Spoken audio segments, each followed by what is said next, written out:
자, 이번 시간에는 사회복지 윤리의 개념에 대해서 살펴볼 예정인데요. 자, 우리가 앞선 시간에 사회복지의 가치에 대해서 다루었는데, 사실 사회복지의 가치라는 것이 굉장히 추상적인 어떤 그런 측면이 있습니다. 근데 이번엔 이제 윤리를 다룬다고 하면 아마 많은 분들의 여러분들의 머릿속에 뭔가 굉장히 지루한 그런 느낌이 드실 수 있겠는데요. 윤리는 굉장히 현실적인 얘기를 다루게 됩니다. 사회복지의 가치에 비하면 사회복지의 윤리는 그렇게 추상적인 이야기가 아니고 지금 사회복지 실천 현장에서 어떠한 결정을 내리는 것에 관련된 내용을 담고 있는데요. 자, 정의부터 살펴보면 윤리는 가치로부터 나오는 것으로서 가치를 실현하는 행동의 기준이나 원칙을 의미합니다. 추상적인 의미가 아니고 구체적인 행동, 내가 지금 이 상황에서 이런 행동을 할 것이냐 말 것이냐에 관련된 내용이 사회복지의 윤리에 대한 내용인데요. 자, 내용을 좀 더 살펴보겠습니다. 자, 사회복지사는 전문가로서 가치와 지식, 기술을 바탕으로 내린 거의 모든 의사결정에서 윤리적인 측면을 포함하고 있습니다. 실천 과정에서 주어진 상황에서 마땅히 해야 할 옳은 것은 무엇이고 또 어떤 상황에서 비윤리적인 행동은 어떻게 피할 것인가. 자, 이런 것이 윤리적인 질문에 해당하는 내용인데요. 자, 구체적으로 식당에서 거부되는 장애인에 대해서 예를 한번 들어보겠습니다. 역시 이제 저작권의 문제가 없다면 제가 이제 동영상 하나 보고 싶습니다만 이제 이것은 좀 어려움이 있겠고 여러분의 시간이 가능하시다면 오아시스라는 영화 그의 한 장면을 한번 보실 수 있는 기회가 있다면 좋겠습니다. 오아시스라는 영화에서 보면 여주인공이 뇌성마비 장애인으로 나오는데요. 중증 뇌성마비 장애인이어서 이제 독립보행이 안 되기 때문에 휠체어를 이용해서 이제 데이트를 나갑니다. 근데 데이트를 나가는 상황에서 이제 우리가 데이트를 할 때 식사가 굉장히 중요한 데이트의 하나의 아이템 중에 하나죠. 그래서 이제 애인과 식당에 들어갔는데 그 식당의 주인이 여러 손님들이 있음에도 불구하고 더 이상 이제 영업하지 않으니 나가달라고 요청을 합니다. 장애인이기 때문에 휠체어를 이용하고 있는 그리고 중증 뇌성마비 장애인이기 때문에 사실은 좀 뭔가 익숙하지 않은 그런 팔다리의 움직임들이 있게 마련인데요. 자, 그런 것들이 불편하게 느껴졌던 식당의 주인이 나가달라는 요청을 하게 되는데요. 자, 이런 상황에서 식당에서 거부되는 장애인의 상황인 겁니다. 그리고 제가 얼마 전에도 실제로 이런 상황이 신문 기사로 기사화된 것을 본 적이 있는데요. 영화의 한 상황뿐만이 아니라 물론 현실이기도 합니다. 자, 이 상황에서 만약에 여러분들이 사회복지사로서 이 상황에 처해 있다면 여러분들이 어떻게 행동을 할지가 그게 바로 윤리적인 문제입니다. 추상적인 가치의 문제가 아니고 가치를 바탕으로 하긴 합니다만 이 상황에서 여러분들이 어떤 행동을 선택할지 식당의 주인과 주인에 대해서 항의를 할지 아니면 조용히 바깥으로 나갈지 그 행동을 결정하는 기준이 윤리의 개념이라고 볼 수 있겠습니다. 물론 합리적인 이유 없이 휠체어를 이용하는 장애인이라는 이유 하나 때문에 식당에서 거부당했다면 그것은 현행법상 장애인차별금지법에 해당이 되고 금지법의 위반에 해당이 되고 결과적으로 국가인권위원회에 진정을 할 수 있는 너무나 당연한 사안 중에 하나가 될 수 있겠는데요. 자, 이렇게 할 것인지 아닌지 그게 바로 윤리의 문제인 겁니다. 어떤 행동을 할지의 문제입니다. 자, 이번 시간은 내내 계속 윤리에 대한 얘기를 하게 될 텐데요. 사회복지사에 윤리 강령이라는 것이 있습니다. 자, 윤리 강령의 기능은 전문가 집단들은 다 자신들의 윤리 강령을 갖고 있는데요. 그 전문가 집단들의 윤리 강령 중에서 이제 사회복지사의 윤리 강령을 살펴보면 사회복지 실천가들에게 윤리적 쟁점을 포함해서 자, 지금 식당에서 거부되는 장애인에게 항의할지 조용히 나갈지 문제입니다. 윤리적인 쟁점을 포함해서 윤리적인 딜레마에 대한 지침을 제공하는 역할을 한다고 볼 수 있겠습니다. 또한 부정직하고 무능한 실천가로부터 클라이언트를 보호하게 되고 자기 규제를 통해서 정부의 규제로부터 전문직을 보호하면서 또한 전문직의 내부 갈등으로부터 초래되는 갈등을 예방하고 조화로운 화합을 도모하는 역할을 하게 됩니다. 그리고 강령을 준수한 실천가를 소송으로부터 보호하게 되는데요. 이 대표적인 몇 가지 기능들 중에 공통되는 키워드가 나오는데 보호라는 단어입니다. 클라이언트를 보호하고 전문직을 보호하고 또 실천가를 보호하는 것. 자, 이걸 좀 더 설명을 드리자면,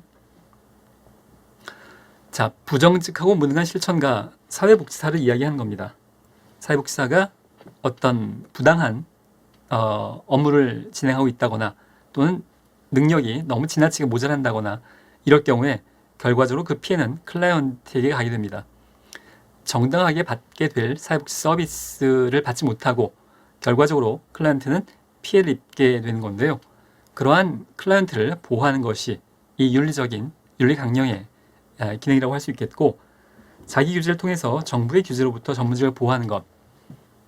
자, 제가 어떤 특정한 전문직을 지금 이 동영상 강의에서 거론을 할 수는 없겠습니다만, 어떤 특정한 전문직이 그 사회적으로 비난을 받게 되는 상황, 굉장히 어떤 부도덕한 일들이 연달아 발생을 하고 또 사람과 관련된 일을 하고 있는데 그 사람에 관련된 폭력의 문제가 발생을 하고 있다거나 그렇다면 사회는 그 집단, 그 전문가 집단을 비난하고 사법적인 처리를 요구하게 될 거고요.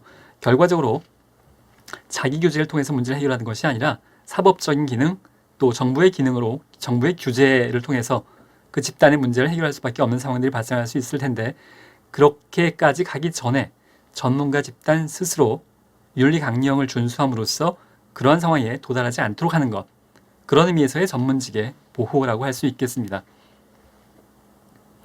자, 여러분들이 꼭 기억하셔야 될 것 중에 하나는 이 마지막에 실천가를 소송으로부터 보호한다라는 예인 건데요. 자, 여기 지금 예를 들고 있는 타라소프라는 것은 사람 이름입니다. 그 미국의 1970년대에 실제 있었던 상황인 건데요. 그 대학생이었던 타라소프라는 여자 대학생이었는데 이 남자친구가 상담실에 와서 이렇게 얘기를 합니다. 지금 여자친구랑 크게 다툼이 있었고 여자친구가 지금 여행을 떠났는데 여행에서 돌아오면 그 여자친구를 살해하겠다. 여자친구와 지금 내담자인 클라이언트인 남학생이 둘 다 이제 대학생 상황이었는데요. 대학교 안에 설치되어 있는 상담실에서 이렇게 이야기를 합니다. 그리고 여행에서 돌아온 이 여대생인 타라소프를 실제로 살해하게 되는 상황이 현실로 이제 벌어졌던 상황인 겁니다.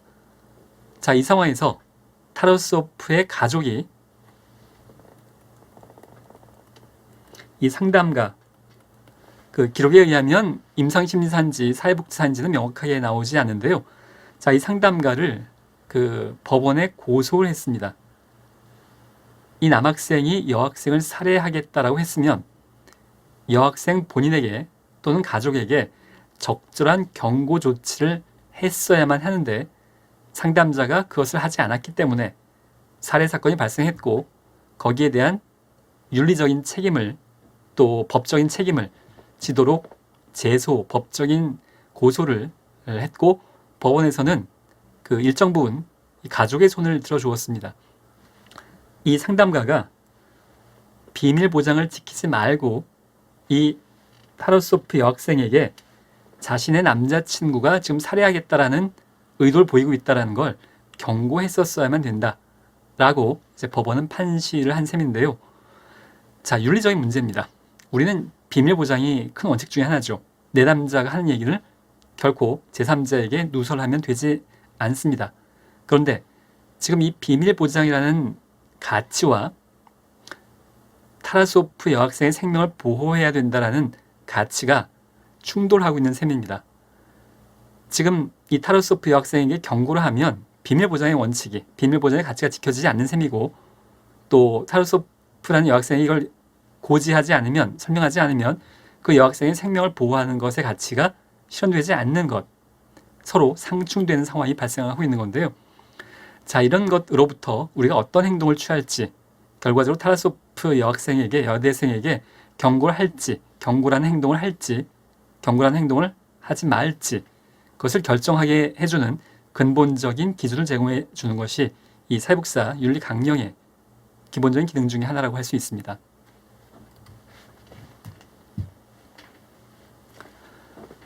자, 사회복지 윤리강령의 내용을 기본적으로 큰 분류를 살펴볼 텐데요.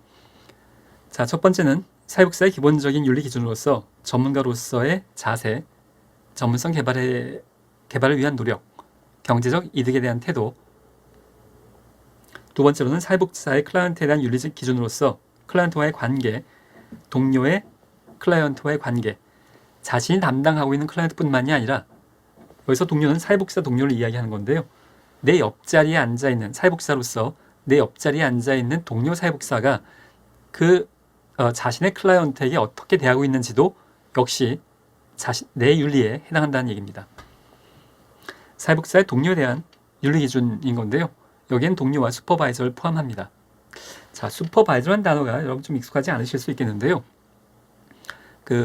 사회복지 학 과목 중에서는 사회복지 지도감독론이라는 과목이 있는데요. 선택 과목으로서 우리가 이제 번역할 땐 사회복지 지도감독 이렇게 표현할 수 있겠습니다만, 실제로 현장에서나 학문적으로도 보통 그렇게 지도감독이라는 표현을 많이 쓰지는 않고요.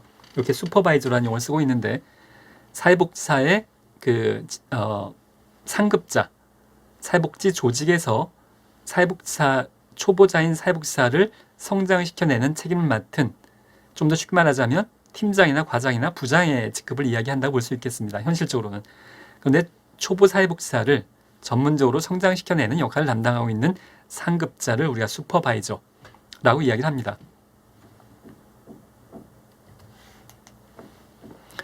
자, 윤리강령 내용 이어서 네 번째는 사회복지사의 사회에 대한 윤리기준, 또 사회복지사의 기관에 관련된 윤리기준. 사회복지사는 개인이 활동하는 것이 아니라 대개 사회복지 기관의 구성원으로 속해서 일을 하게 됩니다. 기관에 대한 책임과 윤리를 가지게 될 상황이기 마련입니다. 사회복지윤리위원회 구성과 운영, 그리고 사회복지사의 선서 등이 구성되어져 있는데요. 자, 이것이 굉장히 여러 페이지 걸쳐 있는 내용이기 때문에 이 강의 시간에 이걸 다 다룰 수는 없겠고, 여러분들이 꼭 한국사회복지사협회 사이트에 들어가시거나 또는 일반적으로 검색하셔도 사회복지사 윤리강령에 대해서는 얼마든지 자료를 찾으실 수 있을 텐데, 꼭 전문을 처음부터 끝까지 한번 읽어보실 수 있는 기회가 있기를 바랍니다.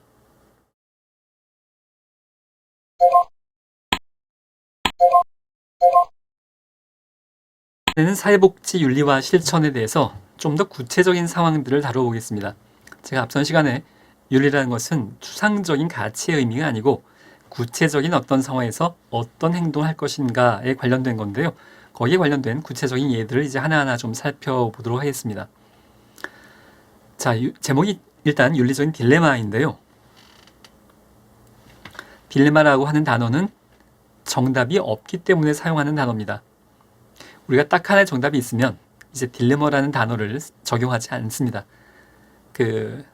정답이 하나가 아니라 여러 개일 수 있는데, 그 중에서 고민되는 상황에서 우리는 판단을 함으로써 가장 적절한 것을 선택해야 되는 상황, 그런 상황을 우리가 딜레마라고 표현하는데, 그것이 이제 어떤 윤리적인 지침과 관련된 어떤 내용이 있는지를 살펴보겠습니다.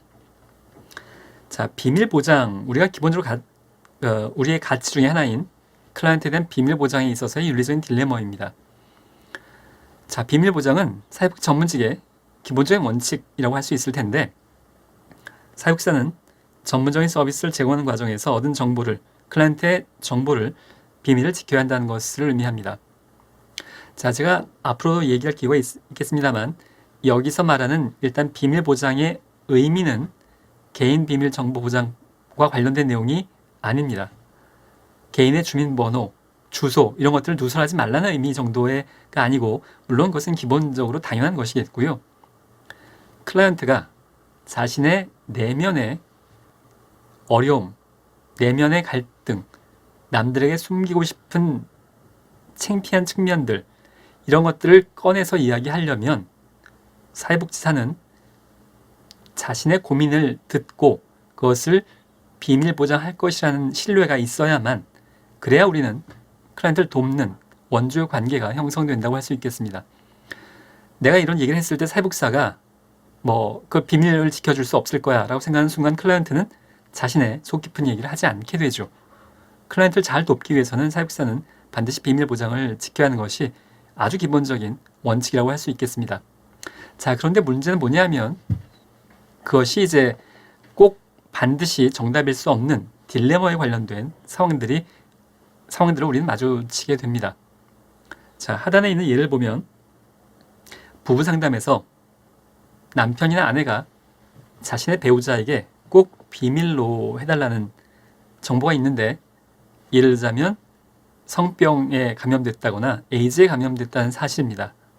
자, 이럴 경우에 사회복지사는 배우자에게 비밀을 지켜야 할 것인지 아니면 배우자에게 이 남편이나 아내의 상황을 알려야 할 것인지의 갈등의 상황을 우리가 윤리적인 딜레마라고 표현을 하고 있습니다. 자, 비밀 보장을 지키는 것이 우리의 원칙입니다.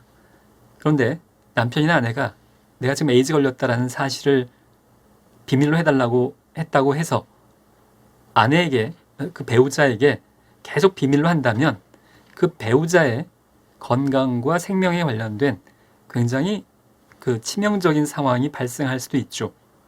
만약에 에이즈 감염 사실을 숨기고 계속 부부 생활을 하게 된다면 결과적으로 그 배우자에게는 아주 치명적인 상황이 발생할 수 있을 텐데, 인간의 생명을 보호해야 된다는 것도 사회복지 실천 과정에서의 굉장히 중요한 하나의 가치인 거고, 지금 비밀 보장이라는 가치와 생명 보호라는 가치가, 두 가지의 가치가 둘 다 소중한데 서로 상충되고 있는 상황인 거죠. 이때 우리가 과연 어떤 행동을 택할지, 그것이 이제 윤리적인 딜레마에 해당하는 것이라고 볼 수 있겠습니다. 물론 다시 한번 말씀드립니다만 딜레마라고 표현하는 건 딱 하나의 정답이 없기 때문입니다. 자, 이걸 제가 이제 오프라인 강의에서 학생들한테 이야기하다 보면 이거 당연히 배우자에게 알려야 되는 거 아니겠는가라고 대답하는 학생들이 많이 있는데요. 꼭 그렇진 않을 수 있습니다. 교과서적인 정답으로 이야기하자면 남편이 배우자에게 직접 이야기하도록 사회복지사가 그것을 알리는 것이 아니라 가능한 한 남편이 배우자에게 직접 이야기하도록 하는 것, 그것이 교과서적인 정답이라고 할 수 있겠습니다만 현장에서는 아주 그 미묘한 판단이 필요한 부분이라고 할 수 있겠습니다. 자, 클라이언트 자기결정권에서의 윤리적인 딜레마도 많이 현장에서 부딪히게 된다고 볼 수 있겠는데요. 사회복지 실천 과정에서 클라이언트는 자유로운 선택과 결정을 할 수 있는 권리와 욕구가 있다고 볼 수 있겠습니다. 제가 앞선 시간에 클라이언트 자기결정권 굉장히 소중한 것이라고 말씀을 드렸는데요. 자, 이러한 클라이언트 자기결정권은 사회복지사의 온정주의와 상충될 수 있겠는데, 자, 예를 들어서 제가 역시 동영상 강좌이기 때문에 구체적인 명칭을 지금 이야기할 수는 없겠는데요. M으로 시작이 되는 유명한 패스트푸드점이 있죠. 그래서 그 패스트푸드점의 명칭을 따서 맥 땡땡땡 할머니 이렇게 알려진 분이 있었습니다. 인터넷 검색하시면 굉장히 많은 기사가 뜨게 될 텐데요. 이분이 현실적으로 노숙 중인 할머니였는데 거처할 곳이 없어서 24시간 운영되고 있는 패스트푸드점이나 카페나 이런 데를 전전하면서 굉장히 몇 년에 걸쳐서 생활을 하다 보니 그것이 이제 주변에 많이 알려지게 됐고, 결과적으로 이제 많은 사람들이 관심을 갖게 된 케이스였었습니다. 방송국에서도 이제 모 방송국에서도 관심을 갖고 이 할머니에게 이제 취재를 요청하고, 결과적으로 자, 노인복지시설에 가는 것은 어떻습니까? 라고 제안을 했음에도 불구하고 이 할머니의 반응은 어떤 거였냐 하면 상상도 할 수 없다라는 대답이었었습니다. 내가 노인복지시설에 가다니 말도 안 돼. 난 지금이 좋아. 라는 관점, 그런 대답을 갖고 있었는데요. 자, 지금 이 할머니는 굉장히 어려운 생활을 하고 있는 겁니다. 잠도 누워서 제대로 자지 못하고 먹는 것도 하루에 커피 한 잔 정도, 굉장히 어려운 생활을 하고 있고 목욕도 할 수 없고 이런 생활을 하고 있는데, 분명히 제3자의 관점에서 보자면 노인복지시설에 입소하면 훨씬 더 윤택한, 굶주리지 않는, 또 질병 없는 그런 생활을 할 수 있음에도 불구하고 본인이 안 들어가겠다라고 이야기합니다. 클라이언트 자기결정권과 관련된 윤리적인 딜레마인 건데요. 자, 강제적으로 보호시설에 입소하는 것이 정당한 것인가에 관련된 윤리적인 딜레마라고 할 수 있습니다. 자, 제 생각은 클라이언트의 생각을 최대한 존중하는 것이 가장 필요한 원칙이라고 생각을 합니다.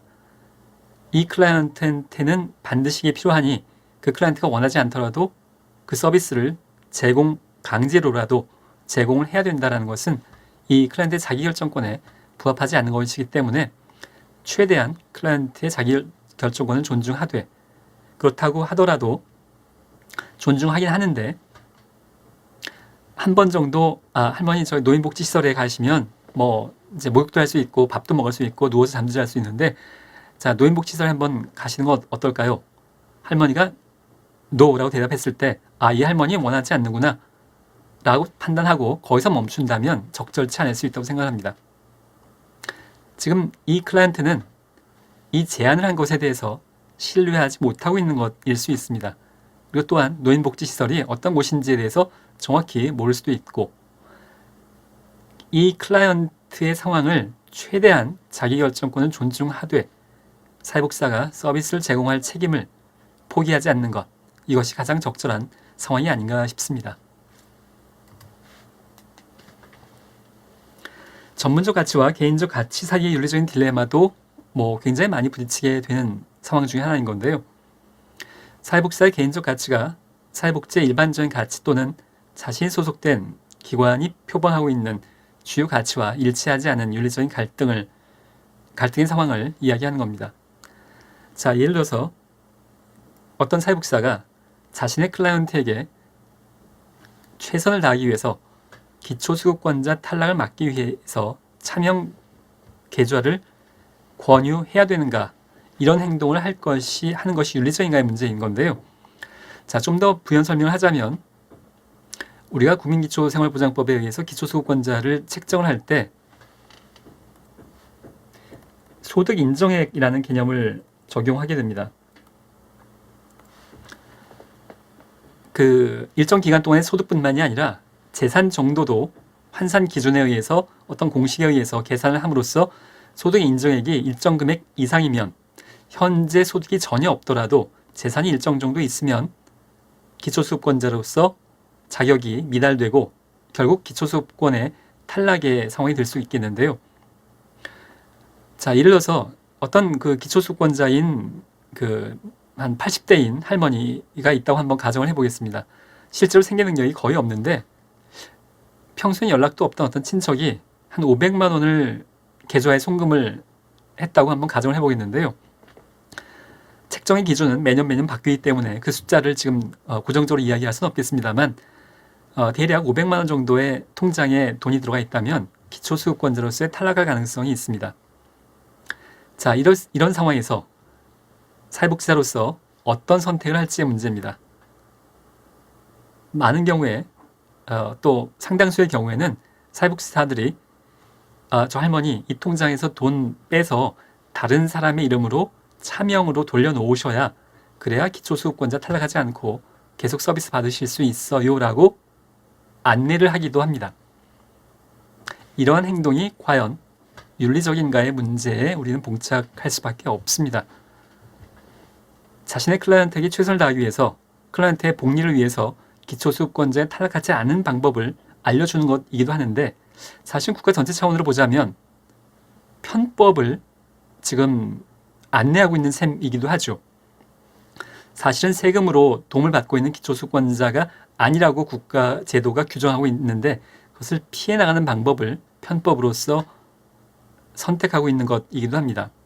클라이언트에게 최선을 다할 것인지 아니면 국가 제도 운영의 취지에 좀 더 부합하는 행동을 할지, 이런 상황에서 구체적인 어떤 선택의 행동을 할지가 우리의 윤리적인 딜레마로서 전문적인 가치와 개인적 가치 사이의 딜레마인 상황이라고 할 수 있습니다. 자, 계속 이제 윤리적인 딜레마의 여러 가지 상황들을 살펴보고 있는데요. 전문적 경계에서의 윤리적인 딜레마입니다. 사회복지사는 클라이언트의 관계에서 분명한 경계를 유지하는 것이 필요한데요. 우리는 공적 관계로 클라이언트를 만나는 것이지 사적 관계로 친분을 맺기 위해서 만나는 것은 분명히 아닌데, 그런 공적 영역 말고 다른 영역에 관계가 같이 중복되는 것을 이제 이 그 전문적 경계에서의 문제라고 이야기합니다. 혼란스러운 경계나 이중관계, 클라이언트와의 전문적 관계, 거기에 플러스 사적 관계라든가 그 외에 여러 가지 관계들이 중복되는 것을 이중관계라고 이야기합니다. 자, 이러한 이중관계는 사회복지사의 개입의 목적과 과정의 원래 목적을 훼손할 수가 있어서, 자, 예를 들자면 사회복지사가 자신의 클라이언트에게 사적으로 후원한다거나 또는 클라이언트가 사회복지사를 저녁 식사에 초대하는 경우를 한번 가정을 해보겠습니다. 한겨울에 그 경제적인 어려움 때문에 외투도 없이 지내고 있는 클라이언트를 지금 담당을 하고 있는 사회복지사의 입장이라면, 물론 뭐 공식적인 방법 중에 하나는 후원을 받아서 겨울 외투를 클라이언트에게 제공한다거나 여러 가지 공적 경로를 통해서 어르신에게, 클라이언트에게 그 겨울 외투를 지급할 수 있는 방법을 찾아볼 텐데, 사실 그게 준비되어 있어서 금방금방 원한다고 반드시 되는 것은 아니어서 이것이 잘 이루어지지 않았는데, 한겨울이 점점 날씨는 추워지고 이 할아버지가 겨울 외투는 없고 이런 상황이라면 사회복지사 입장에서 이것을 차라리 내가 그냥 개인적으로라도, 공적 영역이 아닌 개인적으로라도 도와줘야 되는 것이 아닌가, 클라이언트에게 사적으로 후원을 하는 것이 필요하지 않겠는가라는 생각이 들 수밖에 없겠는데요. 그것이 이제 이중관계에 해당하는 것이라고 볼 수 있겠습니다. 사회복지사와 클라이언트의 공적인 관계 이외에 사적인 관계가 지금 중복이 되고 있는 거여서 원칙적으로는 바람직하지 않다고 할 수 있겠습니다. 만약에 개인적으로라도 자신이 담당하고 있는 클라이언트를 위해서 사적인 후원을 해야 된다면 본인이 했다는 것을 밝히지 말고 익명으로 하는 것도 하나의 방법이 될 수 있겠습니다만, 자, 기본적으로 원칙적으로는 바람직하지 않은 경우가 훨씬 더 많다고 할 수 있겠고요. 좀 더 가벼운 경우입니다만, 클라이언트가 사회복지사를 저녁 식사에 초대하는 경우입니다.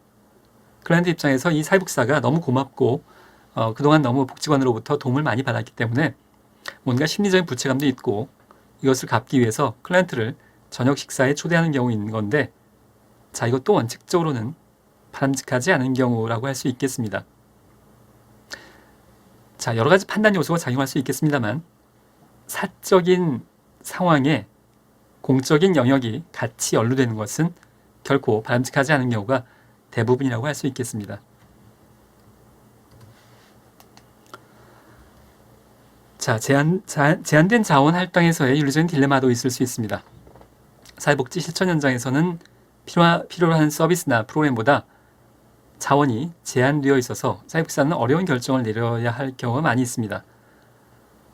사회복지사에게 주어진 시간, 재원 이런 것들이 어떤 한계 없이 충분하다면 원하는 클라이언트에게 모두 도움을 줄 수 있겠지만, 우리의 현실은 그렇지가 않아서 대개 도움을 필요로 하는 클라이언트는 많은 것에 반해서 사회복지사가 동원할 수 있는 시간과 재원은 한계가 있기 마련입니다. 그럴 경우에 우리는 과연 누구를 우선순위로 해서 도울 것인가에 대한 윤리적인 딜레마에 처하게 됩니다. 자, 하단의 예를 보면 위중한 상태의 노인 클라이언트와 천재적인 재능을 가진 청소년 클라이언트를 가상의 예를 한번 들었는데요. 지금 언제 돌아가실지 모르는 노인 클라이언트입니다. 오늘 내일 하세요. 굉장히 위중한 상태입니다. 그리고 한 명의 또 클라이언트는 천재적인 재능이 있어서 국가 사회에 이바지할 것이 틀림없어 보이는 그런 아주 전도 유망한 청소년 클라이언트인데, 사회복지사에게 딱 한 명만을 도울 수 있는 자원, 시간과 재원이 있다고 가정했을 때 누굴 돕는 것이 윤리적일 것인가에 대한 판단의 문제인 건데요.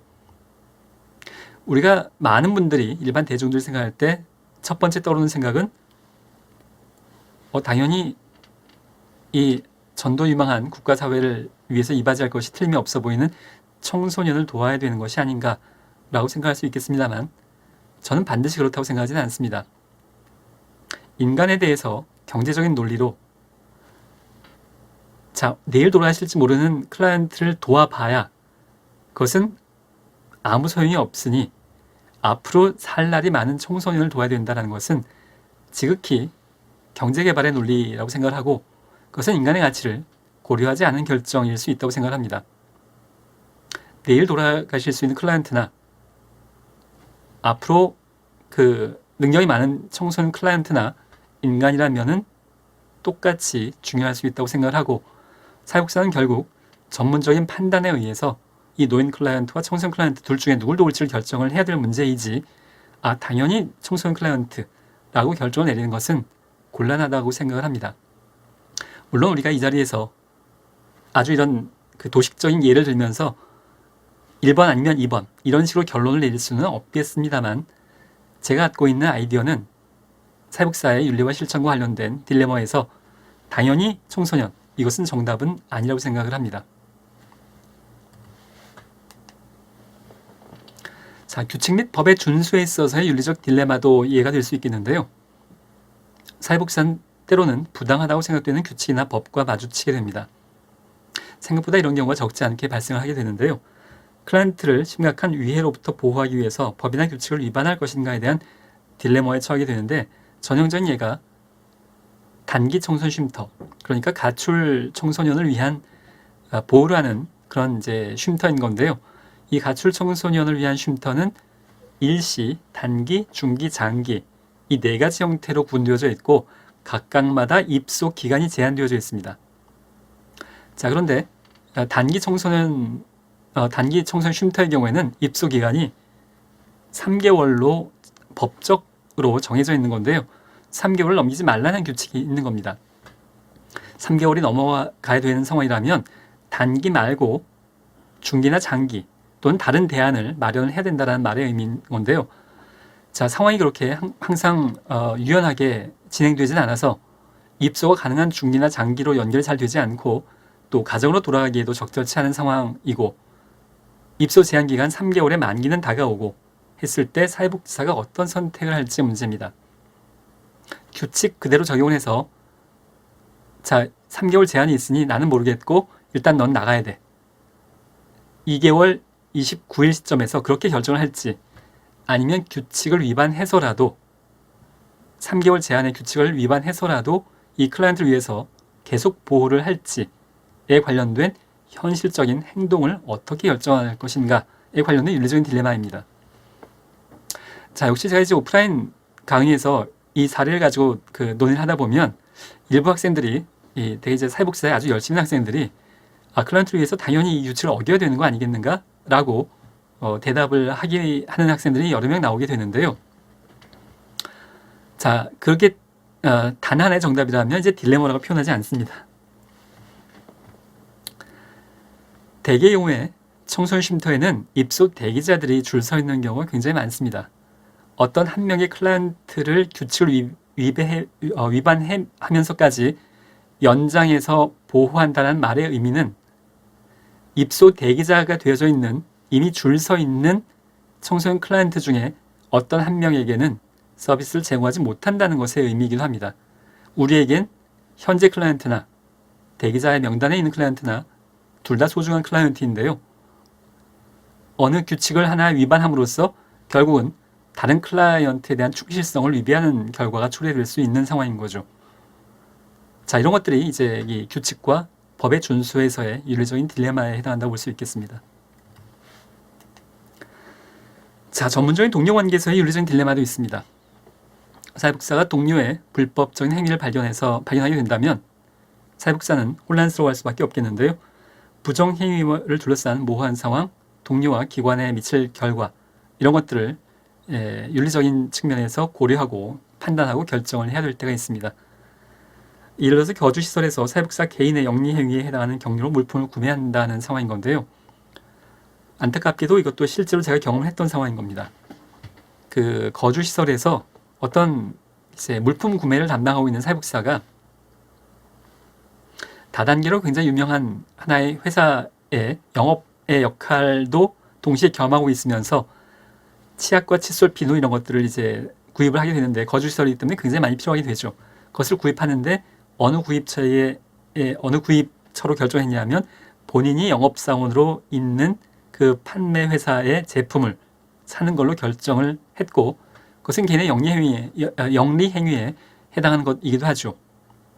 이것은 당연히 윤리적인 문제를 포함한 규칙 위반에 해당하는 결정이라고 볼 수 있습니다. 당연히 이런 행위는 우리는 하지 말아야 되는데요. 자, 여기서 지금 제시하고 있는 딜레마는 자신이 그러지 않아야 되는 것은 너무 명백합니다. 그런데 만약에 여러분들이 사회복지사로서 일을 하고 있는데, 실천하고 있는데 여러분들의 동료가 그런 행위를 했을 때 여러분들이 어떤 윤리적인 행동을 결정할 것인가에 대한 문제입니다.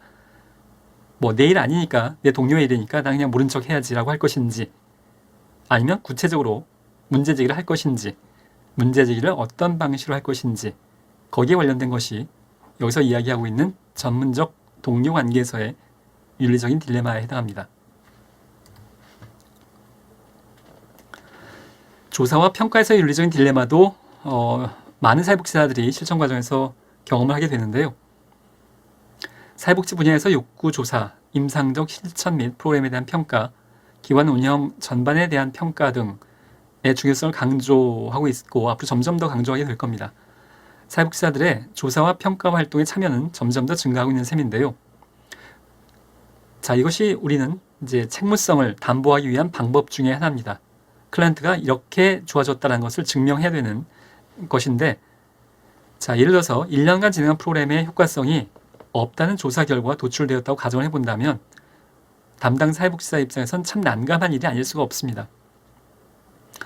자, 이를 어떻게 보고하고 공개할 것인지, 아니면 공개하지 않을 것인지, 이런 딜레마에 처하게 되죠. 또 우리가 어떤 조사를 해나감에 있어서 어떤 클라이언트를 이제 실험 집단과 통제 집단으로 나누어서 할당하게 되는데요. 자, 이 내용이 이제 그 사회복지 조사론에 해당하는 것이기 때문에 좀 어려울 수 있겠습니다만, 우리가 사회복지 실천의 효과성을 증명하기 위한 방법 중에 하나는, 가장 인과관계를 밝힐 수 있는 효과적인 방법은 실험인데요. 그 실험에서는 실험 집단과 통제 집단을 나누어서 실험 집단에게는 개입을 하고 사회복지사가 개입해서 얼마나 좋아졌는지 파악하고, 통제 집단은 개입하지 않아서 결과적으로 실험 집단과 통제 집단을 비교하는 것이 실험의 관점에서의 가장 그 효과적인 연구조사 방법이라고 할 수 있겠는데, 자, 문제는 클라이언트를 둘로 나누어서 어느 한쪽 그룹에게는 사회복지 서비스를 제공하고 어느 한쪽 그룹에게는, 즉 통제 집단이라고 하는데요, 통제 집단에게는 사회복지 서비스를 제공하지 않는 겁니다.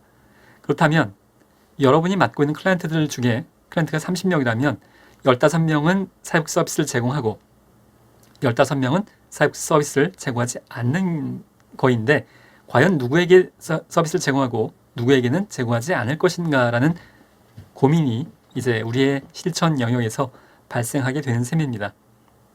조사 평가와 관련돼서 우리는 또한 굉장히 많은 여러 가지 윤리적인 딜레마에 처하게 됩니다. 자, 우리가 이런 여러 가지 윤리적인 딜레마에 처하게 됐을 때, 그 로엔버그와 돌고프라는 학자는 우리가 어떤 기준에 의해서 어떤 행동을 선택할 것인지에 대략적인 기준을 제공하고 있는데, 이 윤리적인 의사결정과 관련돼서는 가장 유명한 학자들인 셈입니다. 자, 7가지의 원칙을 제시하고 있는데, 마치 그 매슬로우의 욕구 위계론처럼 그 피라미드 형태의 삼각형으로 표시하고 있는 이유는 이것이 위계적이기 때문입니다. 여러분이 앞으로 만나게 될 여러 가지 그 학자들의 여러 가지 이론들이 있는데요.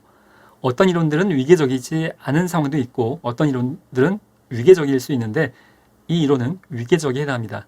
그 말의 의미는 상위 원칙, 즉 가장 위에 있는 생명보호의 원칙이 가장 우선적으로 적용된다는 것을 의미합니다.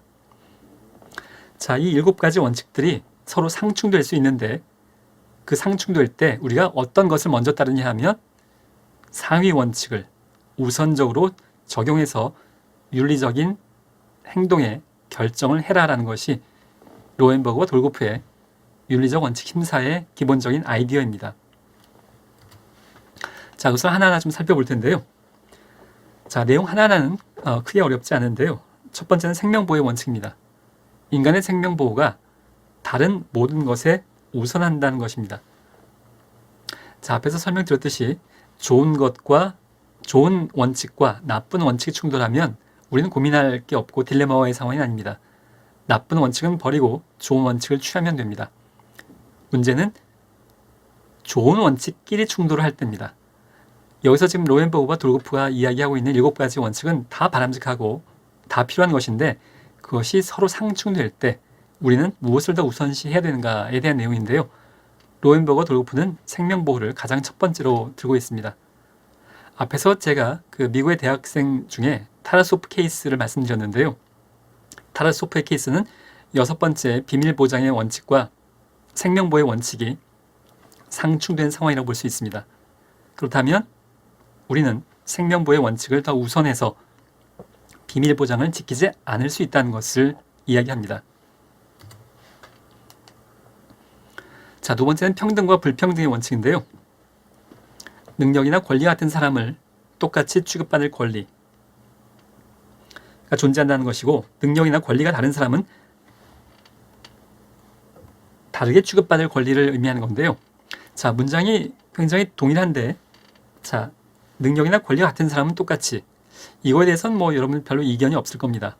그런데 능력이나 권리가 다른 사람은 다르게 이 말의 사회복지적인 의미는 뭐냐 하면 더 많이 필요한 사람에게는 더 많은 것을 제공해야 된다는 것을 의미합니다. 우리가 지난 시간에 그 무릎 아래가 없는 육상 선수인 피스토리우스의 얘기도 했었고 아이들이 야구장을 펜스 넘어서 구경하는 것에 대한 이야기도 했었는데요. 키가 작은 아이에게는 더 많은 박스를 제공해야 그게 평등하다고 보는 겁니다. 자, 세 번째는 자율성과 자유의 원칙입니다. 자, 자율성과 자유가 비슷해 보긴 합니다만 영어로 하자면 자율은 오토노미라는 단어를 쓰고 있고요. 이것은 스스로 결정하는 것을 의미합니다. 자기결정권에 관련된 내용이라면 자유는 영어로 free에 해당하는데 이것은 남들로부터 간섭받지 않을 권리를 이야기한다고 볼 수 있겠습니다. 남들로부터 간섭받지 않으면서 스스로 결정할 수 있는 것을 이 자율성과 자유의 원칙이라고 하는데요. 클란트의 자율성과 독립성, 자유는 중시되지만 그러나 무제한적인 것만은 아니어서 자신이 타인의 생명을 위협하거나 학대할 권리 등은 없다고 볼 수 있겠고 만약에 타인의 생명에 관련이 된다면 이것은 1번의 원칙과 상충된 상황인 겁니다. 그렇다면 로헨버그와 돌고프는 1번을 먼저 우선시해라 라고 조언을 하고 있습니다. 자, 네 번째는 최소한의 해악의 원칙인데요. 선택 가능한 대안이 모두 유해할 경우에는 최소한으로 유해한 것을 선택하는 관점입니다. 가정학대 상황에서 대개는 이제 폭력, 학대의 가해자는 그 집의 아빠인 경우가 거의 대부분이라고 볼 수가 있겠는데요. 만약에 아동에 대한 폭력이 발생했다면 일단 분리하는 것이 원칙입니다. 그런데 그 집에 이 아이를 케어할 수 있는 어른이 한 명도 없는 상황이고 단지 아빠밖에 없는 상황이다라면 윤리적인 딜레마에 처하게 되는 상황이죠. 지금 이 아빠와 분리하게 되면 적절한 케어를 받을 수 없다라는 해악이 있고 만약에 분리하지 않으면 그대로 두면 가정폭력의 위험이 계속 상존하는 해악이 있을 수 있습니다. 사회복지사는 그 둘 중에 어떤 것이 더 나쁜지를 판단해서 덜 나쁜 쪽으로 결정을 해야 될 상황이 있을 수 있습니다. 자, 다섯 번째는 삶의 질의 원칙인데요. 지역사회는 물론이고 개인과 모든 사람들의 삶의 질을 증진시킬 수 있는 것을 선택하는 것을 이야기합니다. 여섯 번째는 사생활 보호와 비밀 보장의 원칙입니다. 클란트에 대해서 알게 된 사실을 다른 사람에게 공개해서는 안 된다는 원칙. 이것은 여러분들 이미 충분히 이해하고 있을 거라고 생각을 합니다. 마지막에 진실성과 개방의 원칙인데요. 클란트와 여타에 관련된 당사자들에게 오직 진실만을 이야기하고 관련된 정보를 완전히 공개하는 것을 의미하는데요. 자, 여기서 진실성과 개방의 원칙이란 것을 이제 이야기할 때 영어로는 이것이 congruence에 해당할 때가 많습니다.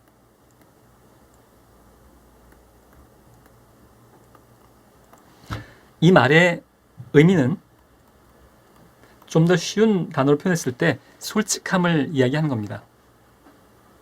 자, 좀 더 구체적인 예를 들어서 사회복지사가 클라이언트와의 상담 중에 사실 개인적으로 좀 몸이 아파서 피곤할 수도 있고 또 클라이언트 몸에서 너무 냄새가 나서 노숙인 클라이언트여서 너무 냄새가 나서 불쾌할 수도 있고 또 지금 상담을 끝내야 될 퇴근 시간인데 퇴근 시간 이후에 굉장히 중요한 약속이 있는데 클라이언트가 너무 그 상담을 길게 끌고 와서 중간에 멈출 수가 없어서 지금 난감한 상황이라거나 이런 상황일 때 숨기지 말고 솔직하게 있는 그대로 개방하는 것이 이 컨그루언스 진실성과 개방의 원칙에 해당합니다.